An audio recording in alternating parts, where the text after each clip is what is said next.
Nuestros titulares.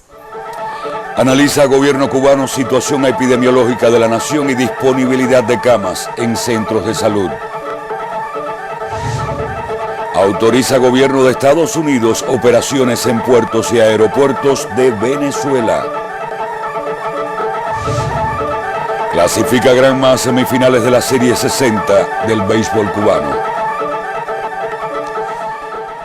El presidente de la República de Cuba, Miguel Díaz-Canel Bermúdez, junto al primer ministro Manuel Marrero Cruz, encabezó esta tarde la reunión diaria del Grupo Temporal de Trabajo del Gobierno para la Prevención y el Control de la COVID-19.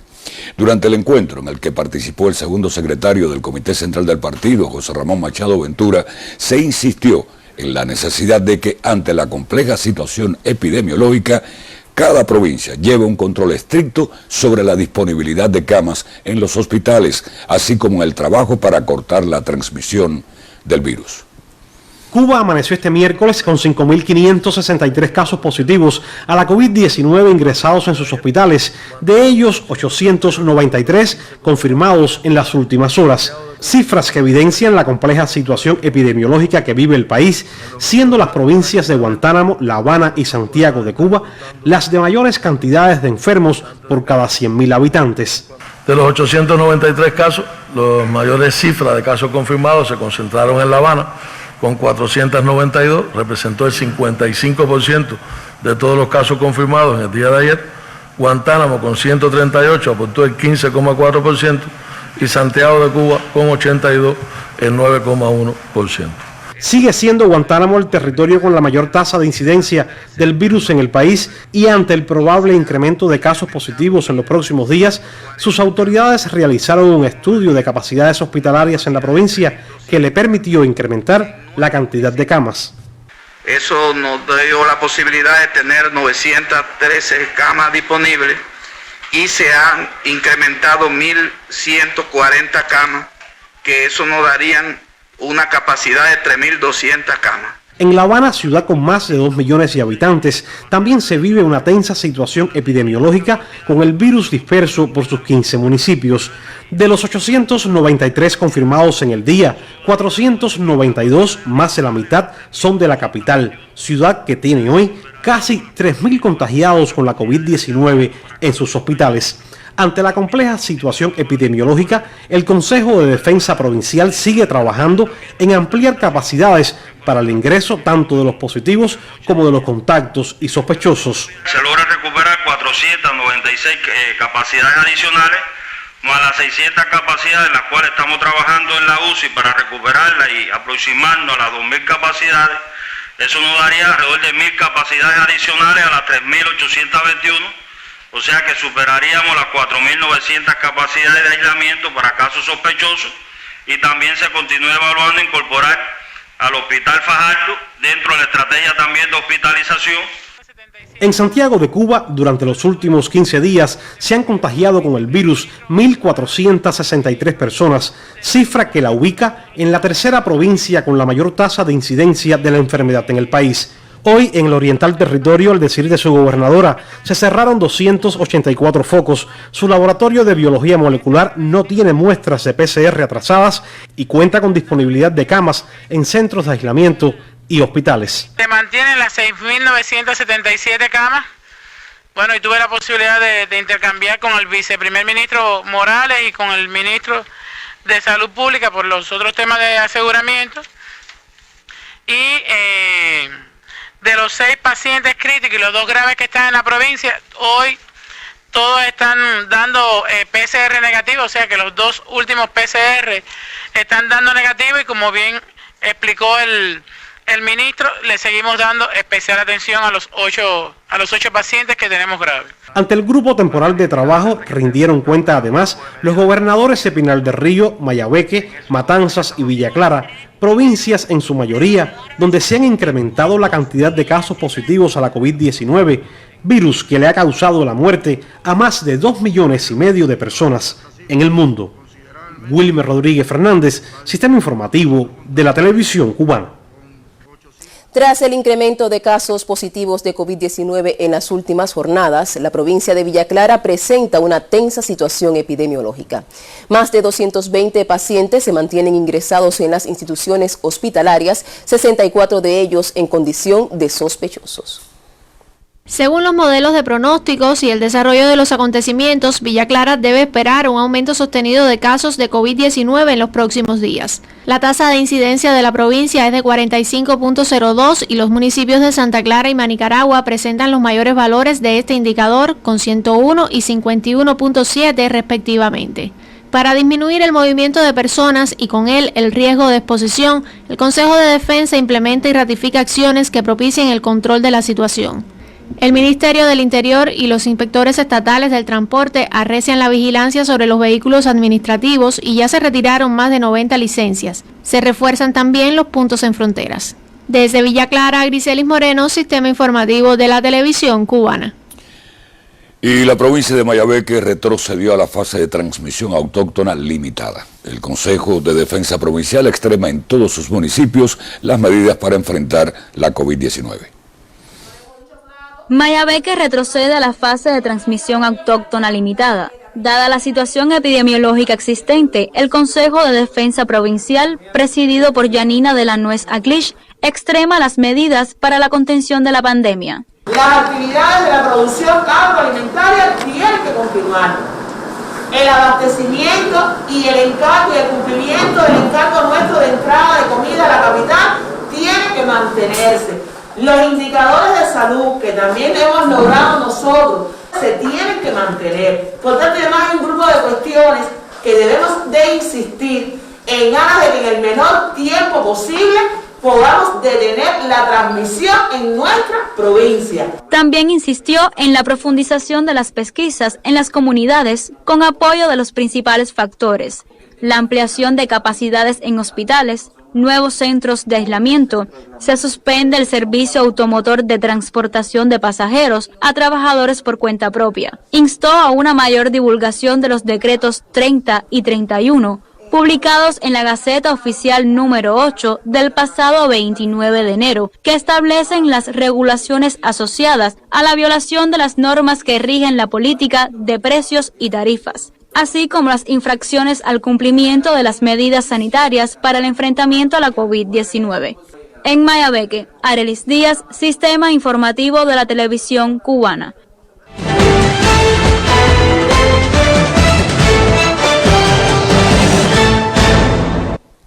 Lo adelantamos en titulares. El presidente de Estados Unidos, Joe Biden, anuló una prohibición del gobierno de Donald Trump y autorizó operaciones con el gobierno de Nicolás Maduro en puertos y aeropuertos de Venezuela. Ahora la licencia general 30A, aprobada por Biden, permite tratar con el Instituto Nacional de los Espacios Acuáticos de Venezuela para posibilitar las operaciones y el uso de puertos y aeropuertos venezolanos. Así anula una orden ejecutiva del presidente republicano Donald Trump, emitida en agosto de 2019. No obstante, la licencia no avala la realización de transacciones o actividades relacionadas con la exportación o reexportación de diluyentes, directa o indirectamente, a Venezuela. Tampoco autoriza transacción alguna con cualquier persona o institución objeta de sanciones del gobierno estadounidense, distinta al Instituto Nacional de los Espacios Acuáticos.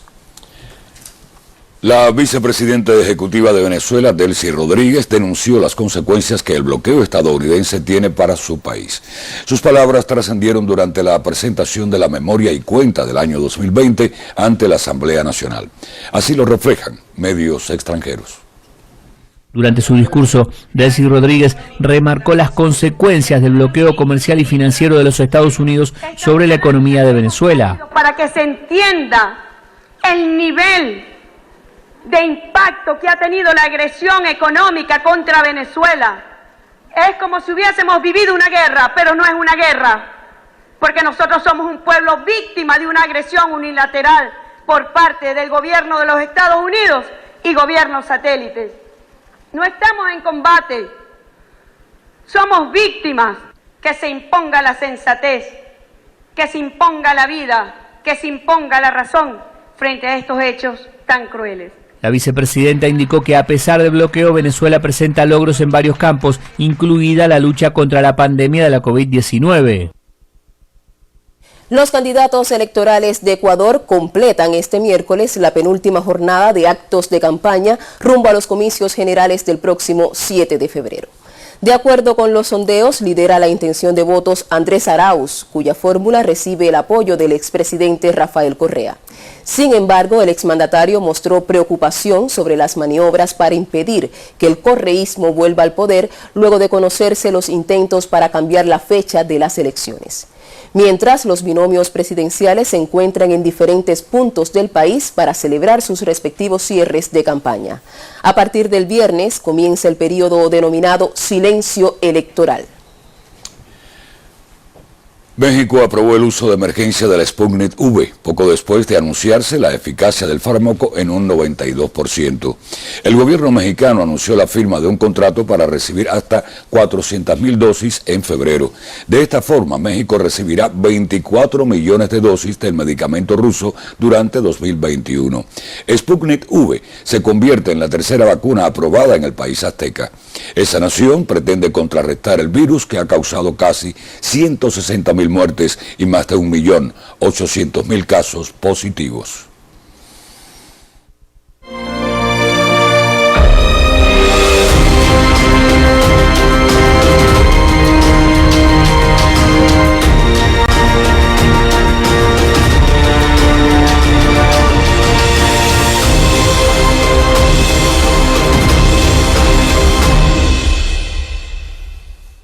La Comisión de Asuntos Económicos de la Asamblea Nacional del Poder Popular chequea en el país la implementación de la tarea ordenamiento, reseña la agencia cubana de noticias. Por identificación del presidente de ese órgano legislativo, Esteban Lazo Hernández, desde finales de 2020, los diputados monitorean opiniones y propuestas de la población. Comprobaron precios en 104 unidades de 58 municipios y entrevistaron a 600 personas. De esa manera fueron identificadas problemáticas como los altos precios de productos agrícolas, fundamentalmente en el sector no estatal, alteraciones en los precios regulados, falta de abastecimiento de productos agropecuarios y la no coincidencia de lo reflejado en las tablillas con el valor cobrado.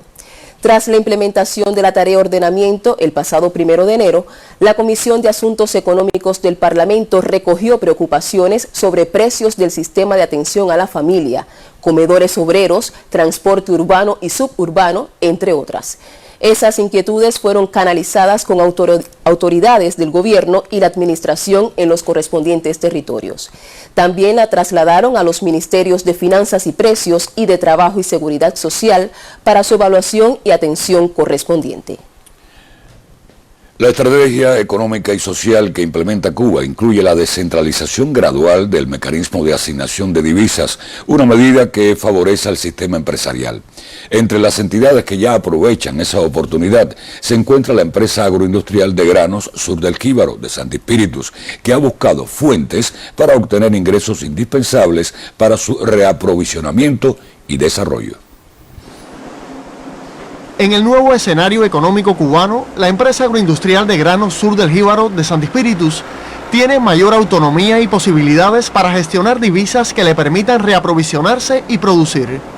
Una de las vías que ya le reporta beneficios a la entidad es la venta de arroz, productos cárnicos y conservas de frutas y vegetales a la Zona Especial de Desarrollo Mariel. De esa forma, la empresa retiene el 80% del valor de la facturación con respaldo de liquidez en moneda libremente convertible. El año pasado nosotros vendimos alrededor de 300 toneladas con $500,000 de USD. De ellos retuvimos el 80%. En los momentos actuales estamos en el proceso de negociación para nuevos contratos y seguir vendiéndole a este cliente. La empresa Sur del Jíbaro también retiene, con respaldo de liquidez, el 80% de los ingresos que genera la exportación de su carbón vegetal a través de la empresa importadora-exportadora Cítricos Caribe S.A. Y otra forma que tiene la entidad espirituana para adquirir divisas son las ventas en MLC Online, modalidad con la que hoy se comercializa arroz. En el mes de diciembre abrimos este mercado con una tienda. En los momentos actuales tenemos 9 tiendas diseminados en las diferentes provincias de La Habana, Cienfuegos, Villa Clara, Matanza. Cuenta así esta empresa con fuentes de financiamiento para sustentar sus producciones y desarrollarse. La empresa está utilizando este financiamiento en la adquisición de insumos fundamentales que necesita la producción, como son gomas, baterías y otros insumos que son de primera necesidad. Y además la empresa está utilizando este financiamiento para la importación de líneas de producción, nueva tecnología, tecnologías de punta más modernas que se van a utilizar en la industria cárnica y en la industria de frutas, hortalizas y vegetales. Y además estamos en el proceso de importación del equipamiento para el traslado de las carnes a través de los equipos especializados. Y además nosotros nos estamos encadenando con este financiamiento en la industria nacional, porque a partir de poder hacer traslado de la capacidad de liquidez nuestra, pues podemos adquirir recursos que también hoy se producen en Cuba. Los directivos de la empresa Sur del Jíbaro consideran que la asignación de divisas de una forma más flexible y descentralizada favorece la generación de incentivos. No obstante, el mecanismo debe perfeccionarse, pues no existe un procedimiento para trasladar a la cuenta de las unidades productoras la capacidad de liquidez que les corresponde por las ventas realizadas. La solución que nosotros hemos buscado es que nosotros mismos le compramos los insumos a la base productiva. Lo ideal sería que la base productiva adquiriera su liquidez para que ellos mismos compren sus insumos. La empresa Sur del Jíbaro tiene como mayor aspiración convertirse en una entidad exportadora e importadora. Hoy su expediente es evaluado para su aprobación por el Ministerio de Comercio Exterior y la Inversión Extranjera. Para nosotros sería una gran fortaleza porque nos va a permitir maximizar los resultados a partir de tener nuestras propias ventas y nos va a permitir agilidad también en los procesos de exportación e importación.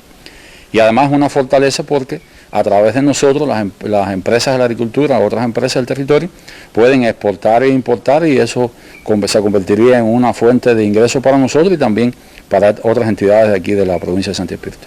Nuevas oportunidades se han abierto con el actual sistema de asignación de divisas en la economía cubana. Corresponde ahora a las empresas como la espirituana Sur del Jíbaro actuar con eficiencia y responsabilidad para seguir potenciando la exportación, la sustitución de importaciones y los encadenamientos productivos con la industria nacional. Desde Santi Espíritus, Alain Jiménez, Sistema Informativo de la Televisión Cubana. La ONAT implementa nuevas vías de comunicación con los contribuyentes a propósito de la campaña de declaración jurada y pago de tributos iniciada el pasado 28 de enero. Ante el impacto de la COVID-19 se refuerzan igualmente las vías alternativas para el pago de los tributos. Garantizar los aportes al presupuesto del Estado es una prioridad para la administración tributaria en el país, mucho más en medio de la tensa situación financiera provocada por el impacto de la COVID-19.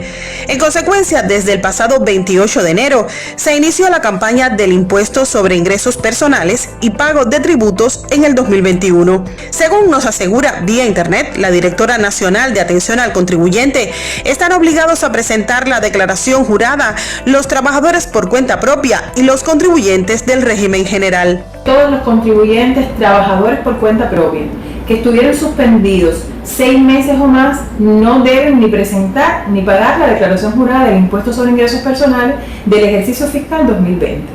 Se mantiene para este año además el beneficio o la bonificación por pronto pago para todos los contribuyentes que declaren y paguen antes del 1 de marzo. Los contribuyentes deben conocer que en el llenado de la declaración jurada, este beneficio se lo van a descontar en el propio modelo de la declaración jurada, o sea, el 5% de beneficio por pronto pago se descuenta en el modelo de declaración jurada.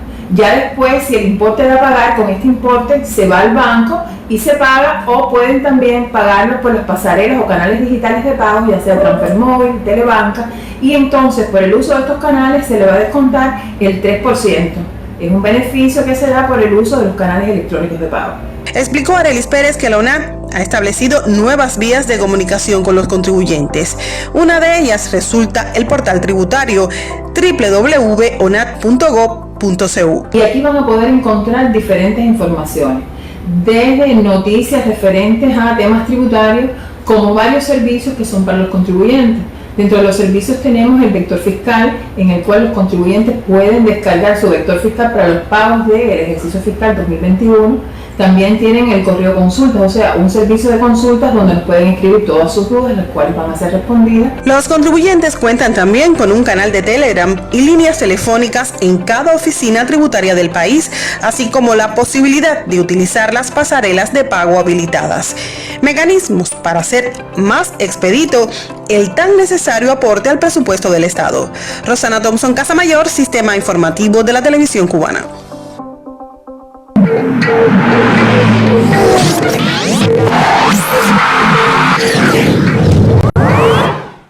Buenas noches, ya comenzamos nuestro segmento deportivo en la emisión estelar. El equipo de Granma se convirtió hoy en el segundo elenco que clasifica a las semifinales de la Serie 60 de béisbol al eliminar a Industriales en un disputadísimo quinto juego del playoff. En 2-1. El envío tirándole al tercero. Granma de nuevo.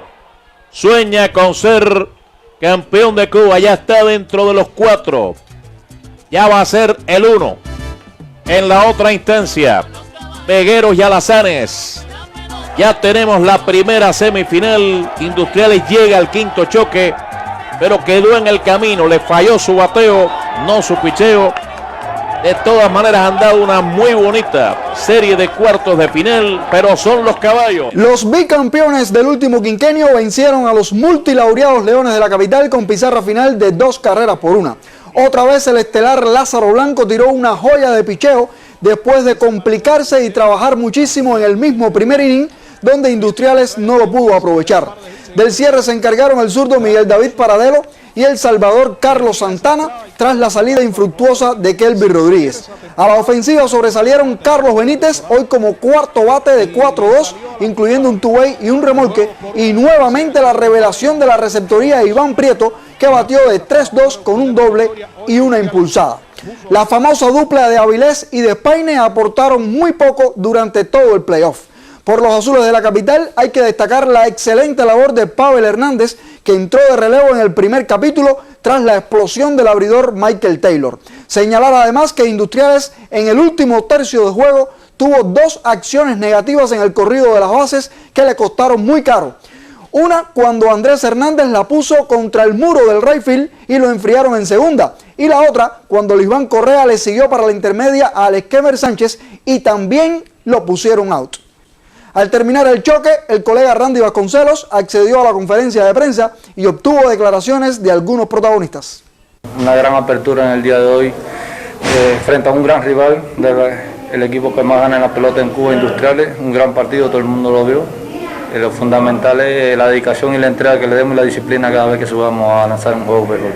Industrial, un equipo que todo el mundo sabe la historia que tiene, un equipo combativo que lucha hasta el final.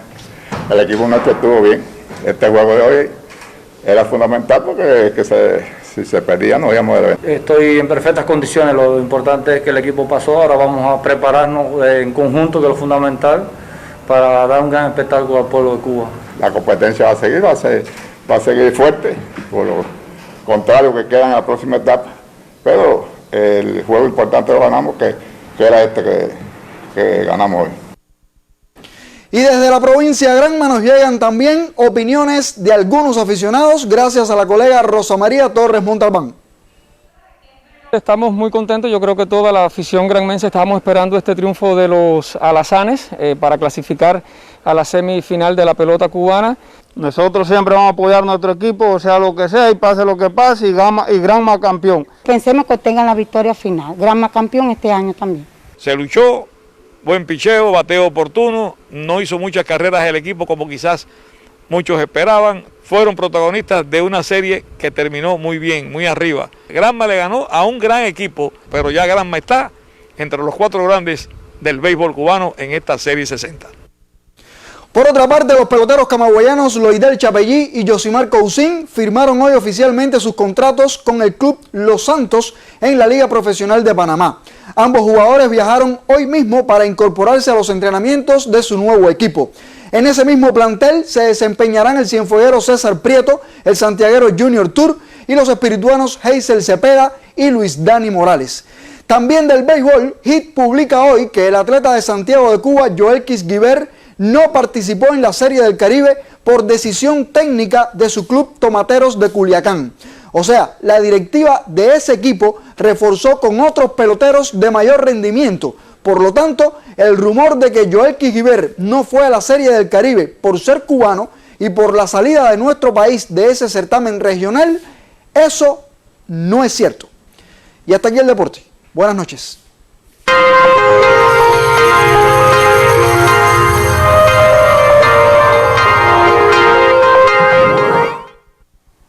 Al calor de las buenas noticias sobre los candidatos vacunales cubanos que hemos dado a conocer en las últimas semanas, no pocas personas desean adelantar el proceso de vacunación en su afán, Serrano, por solucionar de una vez este problema sanitario global.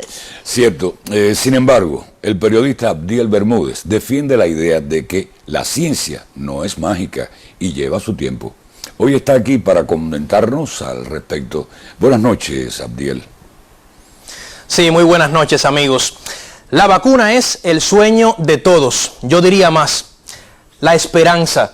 Lo confirman los posts replicados en internet, el hincapié de los medios de prensa y las opiniones en la calle, cuando uno pregunta cuál es la solución para la COVID-19 y casi todos responden, la vacuna. Pero no es tan sencillo. Una vacuna demora cerca de 10 años en concretarse y parece increíble que en un frasco así de pequeño esté la salvación a la que no pudieron llegar los más de 2 millones de personas que la COVID-19 ya arrancó de este mundo, y Cuba no es la excepción. Que en enero, solo en enero, hayan fallecido 70 personas por COVID-19 en nuestro país, significa que murieron 7 más que en el segundo semestre de 2020. Y otro dato, que en enero se hayan diagnosticado 15.536 casos positivos, significa que se confirmaron 3.030 más que durante toda esa etapa de pandemia del año pasado. Y ya febrero comenzó con un nuevo récord negativo de 1.044 confirmados en días atrás. Las imágenes publicadas anoche en este noticiero, con recién nacidos positivos a la COVID-19, no hacen otra cosa que validar la magnitud de este rebrote que a muchos nos atemoriza, que ha hecho redoblar sacrificios al personal médico y ha desvelado a los científicos en la búsqueda de una fórmula salvadora. Y quiero centrarme en este tema porque en los últimos días no pocos comentarios en redes sociales apostaban por la aplicación prematura de los candidatos vacunales cubanos, que son eso, candidatos, no son vacunas aún.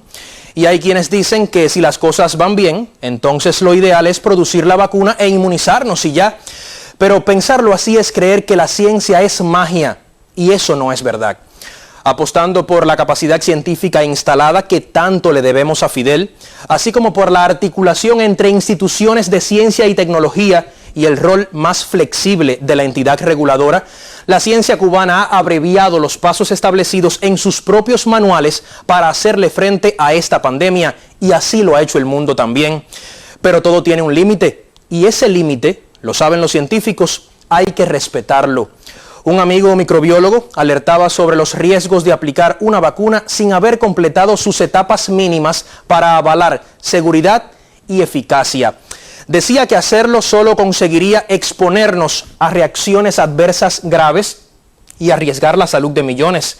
En caso de baja eficacia, su aplicación masiva causaría un efecto contrario al deseado, incluso potenciaría los contagios. A su vez, echaría por tierra el trabajo de meses, porque cada etapa, amigos míos, es importante para corregir fallos y optimizar cada paso. E impactaría negativamente en la confianza de la gente en la vacunación. Y nadie quiere que eso pase. Cerca de 60 países han iniciado ya la vacunación contra la COVID-19 y millones de dosis han sido administradas, la mayoría en países ricos, algo de lo que se duele la propia Organización Mundial de la Salud, conocedora de que es preciso vacunar a millones en todo el mundo y no hay vacunas para todos. Esa realidad justifica el propósito del Estado cubano de tener una vacuna propia. La apuesta por la soberanía en ese campo es de una urgencia total. Y los que no lo comprenden preguntan por qué no compramos vacunas para ir adelantando e interrogan además si no es más costoso el gasto actual que comprar un lote de vacunas como la rusa, la Sputnik V. Y es absolutamente legítima esa preocupación, pero cuestionar la decisión cubana sin tener en cuenta indicadores económicos y conciencia clara de lo que avanzan nuestros científicos, incluso en medio de las restricciones de siempre, no es saludable ni tampoco justo. Cada decisión de gobierno toma en cuenta el escenario epidemiológico y escucha también la voz de la ciencia. Después se evalúa en equipo la mejor decisión, pero siempre con la mirada en el pueblo. Es así, a grandes rasgos, como han estado ocurriendo las cosas en estos meses tan duros para todos. Y todos queremos ser vacunados, no solo los que dieron el paso al frente como voluntarios, ni los que quisieran hacerlo, pero no han podido porque este examen de la ciencia no es un vengan todos. Lleva selección, estudio, análisis y tiempo. Por eso vale insistir en que las vacunas no van a ser la solución definitiva e inmediata para nosotros, ni tampoco para el mundo. Apenas estamos dando pasos importantes, pero pasos.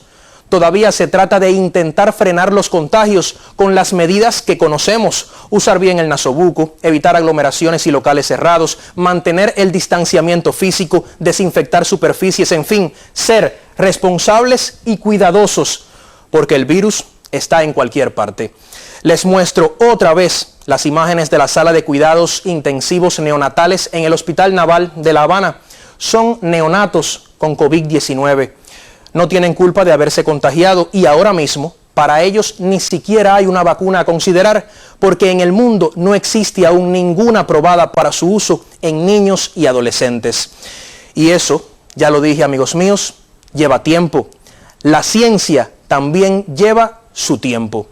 Es todo por hoy, pero volveré en otro momento, estoy seguro, y volveremos entonces también a compartir criterios en un espacio como este. Muy buenas noches para todos. Gracias, Abdiel, te esperamos. Como parte del enfrentamiento a la COVID-19, la provincia de Guantánamo aplica un protocolo para instituciones que funcionan como hospitales de campaña. La experiencia viene de un miembro de la brigada Henry Riff que prestó servicios en Turín, Italia. Con 68 años, Leonardo dirige uno de los hospitales para casos confirmados en Guantánamo. De su experiencia en la brigada Henry Riff y en el combate a la COVID-19 en Italia, crea nuevas normas para enfermos y trabajadores, reglamento que agrega a los protocolos sanitarios para estas instituciones. Insistimos mucho sobre los cuidados higiénico-epidemiológicos que deben llevarse dentro de la unidad, los pacientes para que salgan curados rápidamente y los trabajadores nuestros para evitar que alguno de nosotros se enferme por una indisciplina que no deja de ser. Con capacidad de 85 camas, hoy permanecen ingresados pacientes que padecen varias patologías. El hipertenso, el cardiópata, el asmático, el EPO, la diabetes, no solamente lo estamos viendo como un centro de COVID, lo estamos viendo como un hospital. Convertirlo en un centro de referencia es su mayor objetivo. Yasmina da fe de ello. Venimos temprano para que todo salga a su tiempo. Si me volvieran a llamar, diera mi paso al frente porque me siento guantanamera, me siento cubana y para mí sería un orgullo ayudar a gente que está enferma. Leonardo se siente feliz porque en tantos años ayudando a salvar vidas, por primera vez lo hace en su ciudad Guantánamo. Tenía esa deuda con mi pueblo guantanamero porque yo amo esta ciudad. Siempre me ha acogido cumpliendo una tarea fuera de Cuba y es primera vez que me encuentro con la posibilidad de ayudar, de servirle a mi pueblo en una situación excepcional. Este hospital y nuestro pueblo guantanamero podrá contar con mi ayuda mientras tenga fuerza y salud. La voluntad la voy a tener siempre. Aires de regocijo y tranquilidad se respiran en la sede universitaria Regina Eladio Botti, ahora convertido en centro hospitalario donde pacientes positivos de COVID-19 egresan sanos y mejor fortalecidos. Desde Guantánamo, Sándor Corbeira y Miguel Reyes, Sistema Informativo de la Televisión Cubana.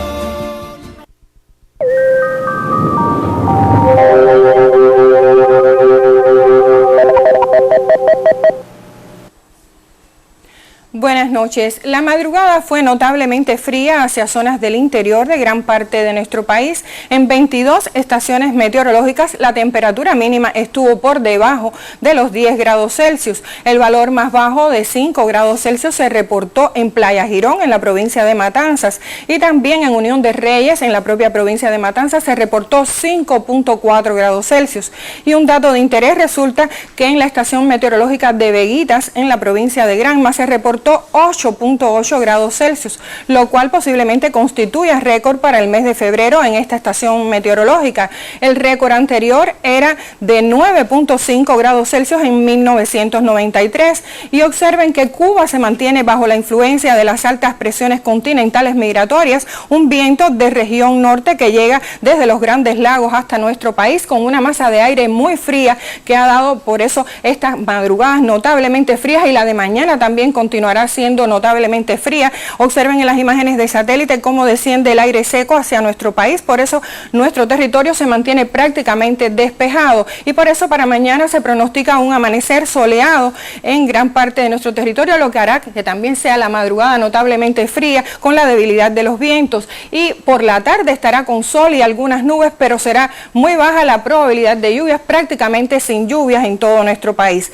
Y en cuanto a la madrugada, les comentaba que será notablemente fría hacia zonas del interior de todo nuestro territorio, con valores de temperatura mínima hacia zonas del interior entre 7 y 10 grados Celsius, en el resto estará entre 11 y 14 grados, pueden ser algo superiores hasta 15 grados Celsius en localidades costeras, y nuevamente el día invernal en gran parte de nuestro país con temperaturas máximas entre 23 y 26 grados Celsius, pueden ser algo superiores en la porción suroriental hasta 27 y 28 grados Celsius. Los vientos en la parte occidental serán variables débiles, y en zonas de la costa norte soplarán de región este con velocidades entre 10 y 25 kilómetros por hora. En el resto del país soplarán del nordeste al este. Habrá poco oleaje en ambos litorales orientales, así como en la costa norte occidental, y en el resto de nuestras costas la mar estará tranquila. Y para los próximos 3 días observen solo alguna probabilidad de chubascos y lluvias debido a la presencia de una vaguada que hará que se incrementen los nublados y las lluvias en la parte occidental y central,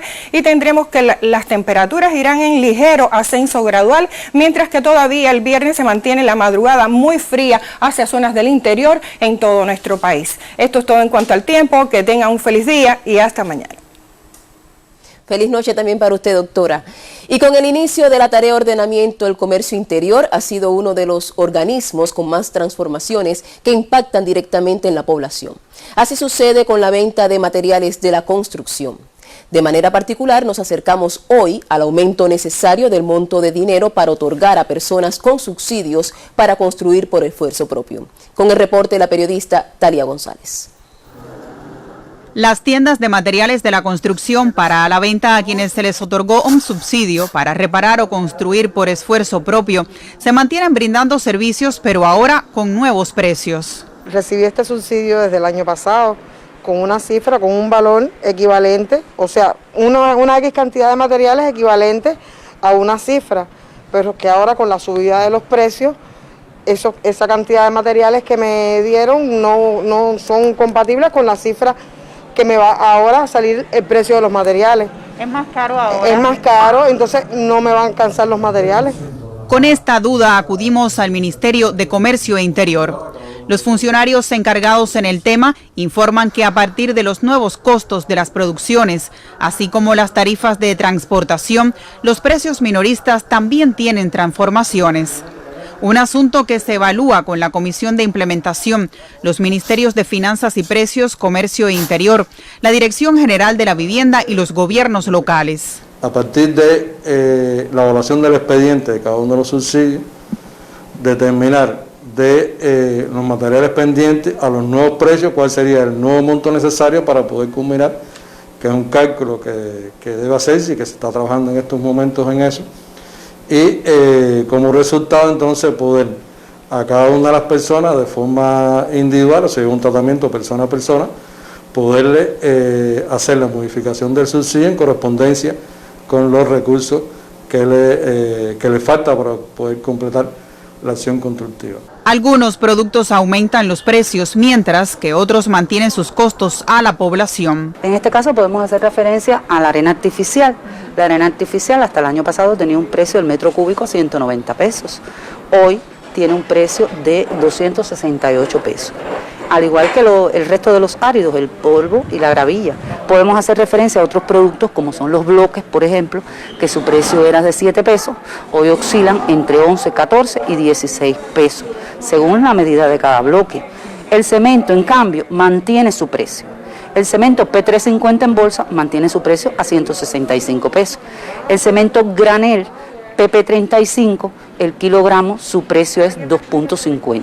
Más allá de los nuevos costos y los montos a otorgar a los subsidiados, lo cierto es que, como muestran las imágenes, todavía no están todos los materiales necesarios para construir una célula básica. Que no tenemos hoy, que se ha dificultado un poco su presencia, es en el caso del acero, el caso de los elementos de piso, los elementos de baño, es decir, más bien vamos a hablar de los elementos de terminación, como la pintura, el juego de baño que te mencionaba anteriormente, el acero que se ha dificultado un poco.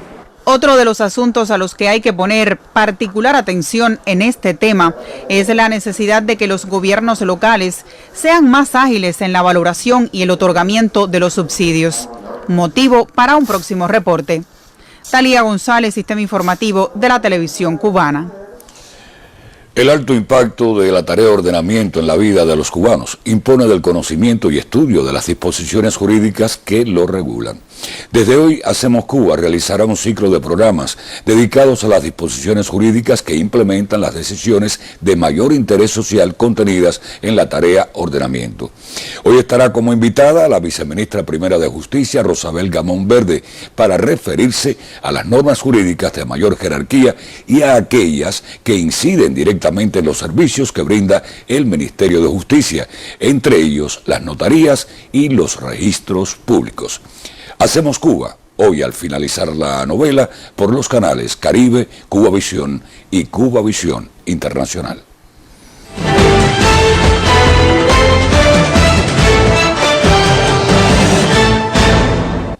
Más del acontecer internacional. El presidente venezolano Nicolás Maduro informó que su país enviará 3 camiones con oxígeno a 2 estados de Brasil para ayudar a mitigar su crisis sanitaria.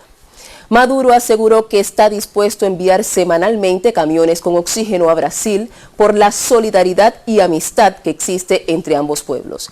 En enero pasado, Caracas envió 136.000 litros de oxígeno al estado de Amazonas, cuyo sistema de salud se encuentra colapsado por la severidad de la segunda ola de la pandemia.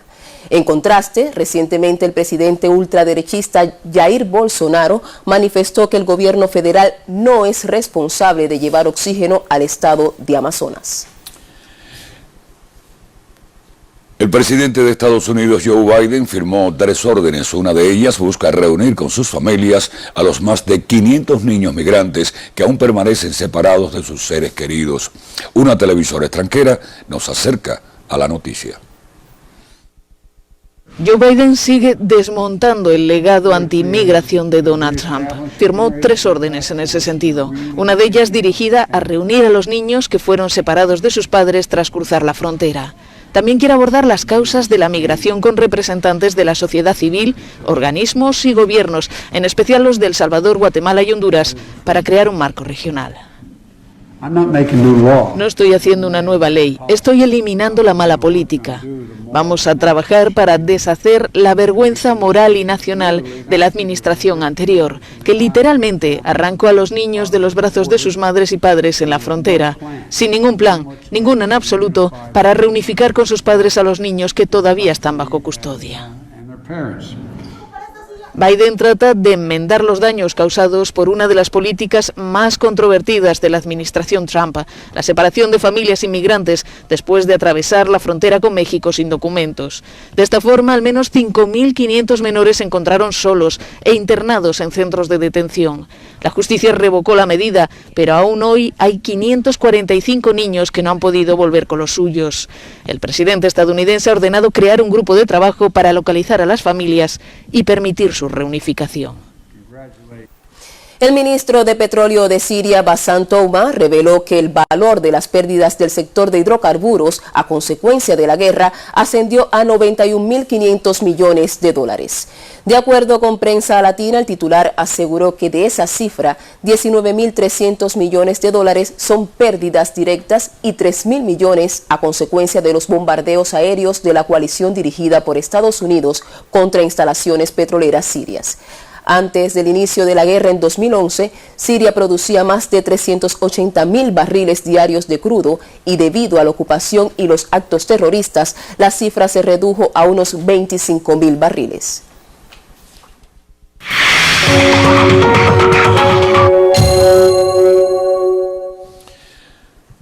Los trabajadores del Laboratorio de Ortopedia y Técnica de Camagüey enfrentan las limitaciones para adquirir insumos, consecuencia del bloqueo estadounidense.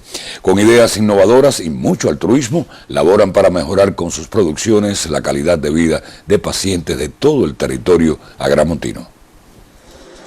Como una obra de infinito amor donde la innovación es cotidiana, puede definirse el desempeño de los trabajadores del Laboratorio de Ortopedia Técnica de Camagüey. Ofrecemos servicio a la población discapacitada, adultos mayores, pacientes que vienen con deformidades, amputaciones de los miembros inferiores y superiores. Todos los trabajadores aquí están muy sensibilizados con esa tarea de ayudar al paciente que viene, de tratar de darle solución a sus problemas, para tratar de reincorporarlo a la vida social. En 2020, aún con la compleja situación impuesta por las realidades de la COVID-19, fueron atendidos aquí más de 7.000 pacientes de los 13 municipios de la provincia. Sobrecumplieron además el plan de prótesis ortopédicas, mientras que el calzado y otras producciones se vieron afectadas por la carencia de insumos. El bloqueo económico y financiero impuesto por los Estados Unidos a Cuba es real en este sector y lacera la calidad de vida de grupos vulnerables de la población. Al vernos limitados de recursos, no podemos, por ejemplo, un paciente que haga una amputación para poder hacer su prótesis, un niñito con una deformidad para poderle corregir su deformidad, un adulto mayor para hacerle su calzado ortopédico también se ha visto dificultado por el tema del bloqueo que nos limita la obtención de recursos. Por ejemplo, el termoplástico de baja y alta densidad para los corsés y las férulas, también algunos componentes para las prótesis de miembros inferiores. Aquí 55 trabajadores junto a estudiantes de la especialidad de técnico medio en ortoprótesis buscan soluciones a las carencias. Ha sido difícil a partir de la carencia de recursos para dar respuesta a la demanda cada vez más creciente de la población. Cuando no tenemos un recurso lo sustituimos por otro y lo otro la creatividad de nuestros licenciados que bueno, día a día se pone de manifiesto para dar respuesta a cada situación, en especial a los niños. Y hay una cantera de jóvenes, incluso hay muchas horas en formación, y otros que ya llevan alrededor de 4 o 5 años formados como licenciados y que ya están trabajando con nosotros. Hasta hoy nada ha podido detener el alto nivel profesional con que se trabaja en este laboratorio de ortopedia técnica, ni el altruismo de quienes innovan a diario. Las carencias no han lacerado lo que es excelente y esencialmente loable. En Camagüey, Yeter Palmero, Sistema Informativo de la Televisión Cubana.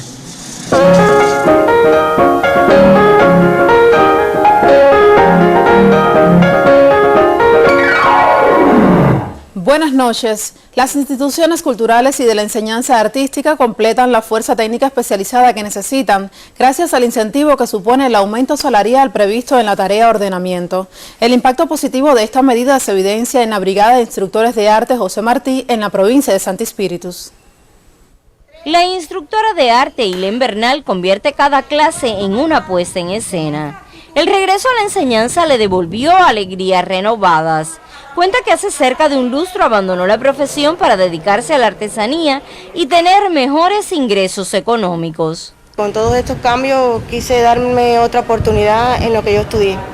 Me gusta mucho mi trabajo, imparto varios talleres, 2 de creación y 1 de apreciación. En los de creación doy uno de construcción de títeres.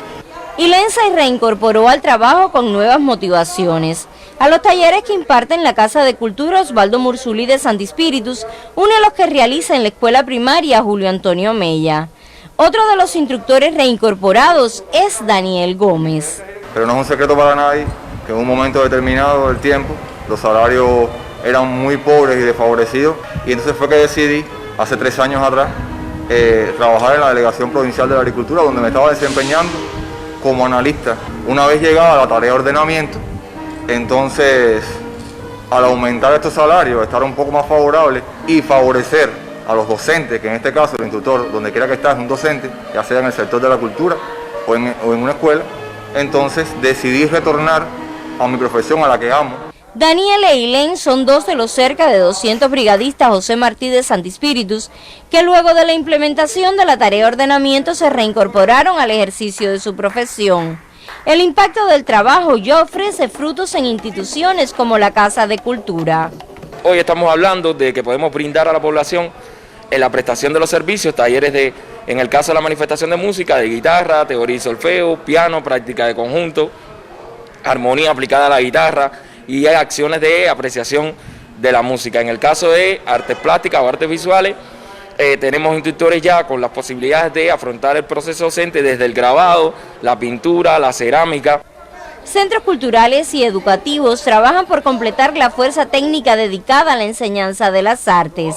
La implementación de la tarea de ordenamiento trae para jóvenes como los instructores Ilén y Daniel la satisfacción de regresar a sembrar cultura. Desde Santi Spíritus, Jenny Fleites, Sistema Informativo de la Televisión Cubana. La Semana de la Cultura Camagüeyana, que se extiende hasta el próximo 7 de febrero, incluye un amplio programa artístico y literario en plataformas digitales. La Agencia Cubana de Noticias informa que el encuentro de escritores, la entrega del Premio Literario Silvestre de Balboa y el Salón de la Ciudad se encuentran entre los eventos más representativos que han sido publicados en el perfil en Facebook de la Semana de la Cultura Camagüeyana. Las artes plásticas también tendrán presencia desde la Casa de la Diversidad Cultural.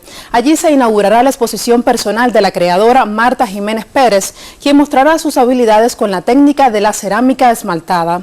De acuerdo con la agencia de noticias, la Semana de la Cultura Camagüeyana se dedica en esta ocasión al aniversario 65 de la fundación del Museo Provincial Ignacio Agramonte, a los 60 años del Coro Provincial de Camagüey y a las 6 décadas de la Orquesta Sinfónica del Territorio, entre otras agrupaciones que reciben el homenaje de los agramontinos. Con esta información finalizan las notas culturales en el Estelar.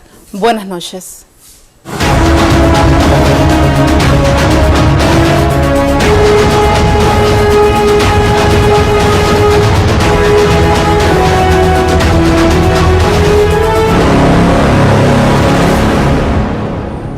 La compleja situación epidemiológica por la que hoy atraviesa Pinar del Río mucho le debe a la violación de los planes de control y enfrentamiento a la COVID-19 en centros laborales.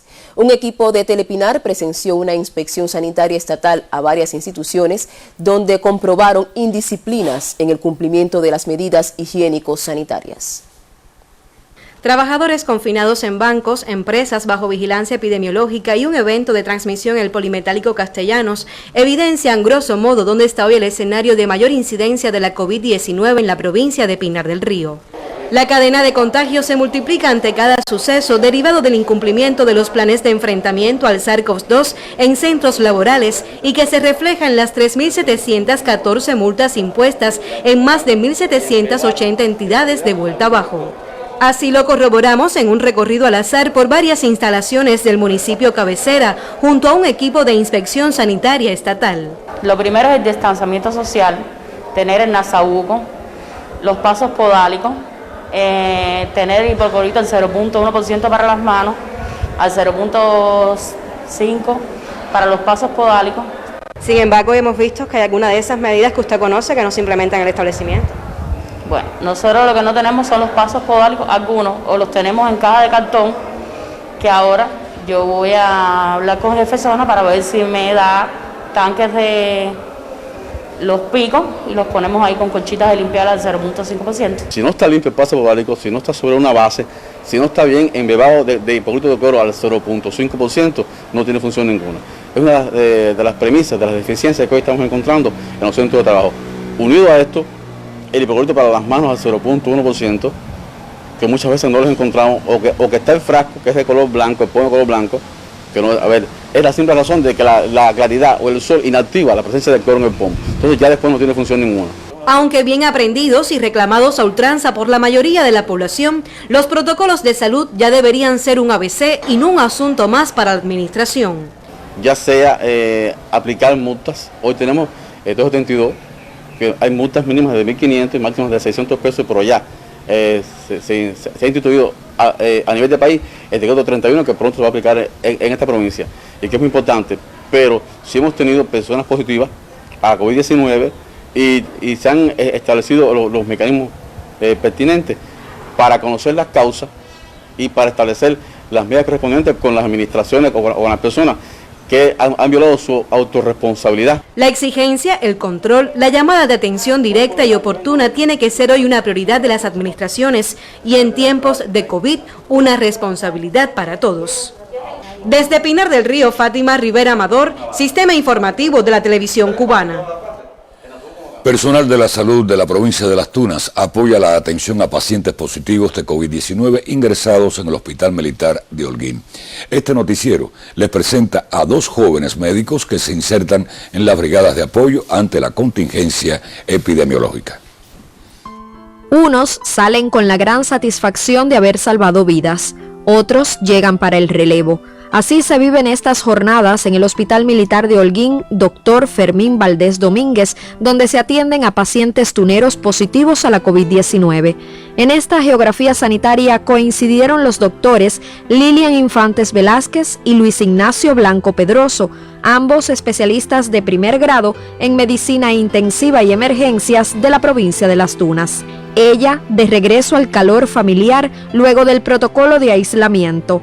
Él, presto a comenzar la experiencia asistencial. Nos hemos sumado a esta tarea y nos hemos imbricado en la misma, médicos y profesionales de la salud, tanto de la provincia de Las Tunas como de la provincia de Holguín, que en este caso aquí donde se le está dando atención a los casos más complejos que traen o llegan con este diagnóstico, casi siempre estos pacientes con algunas comorbilidades asociadas que por estas mismas hacen que la evolución de la enfermedad COVID sea mucho más tórpida.